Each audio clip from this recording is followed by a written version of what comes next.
एक गांव में एक धोबी का गधा था। बेचारा दिन भर भारी बोझ उठाता, लेकिन उसे खाने को सूखी घास ही नसीब होती थी। वह बहुत ही कमज़ोर हो गया था। तभी एक दिन धोबी को जंगल में एक मरा हुआ शेर मिला। उसने सोचा, अगर मैं गधे को शेर की खाल पहना दूं तो गांव वाले डर जाएंगे और यह आराम से दूसरों के खेत में चल सकेगा। धोबी ने वैसा ही किया। उसने गधे को शेर की खाल पहना दी।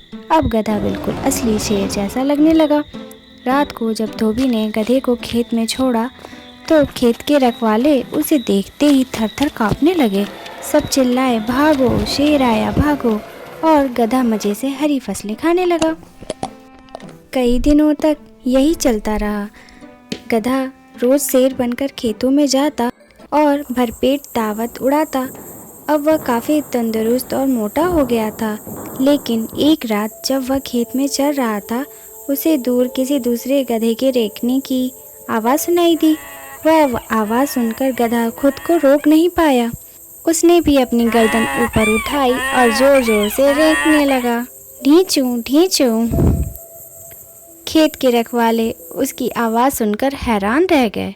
वे समझ गए कि यह शेर नहीं बल्कि शेर की खाल में गधा है। फिर क्या था, सबने मिलकर गधे की जमकर पिटाई की। दोस्तों, सच ही कहा गया है कि दिखावा करने से कोई बड़ा नहीं बनता। सच्चाई एक दिन सामने आ ही जाती है।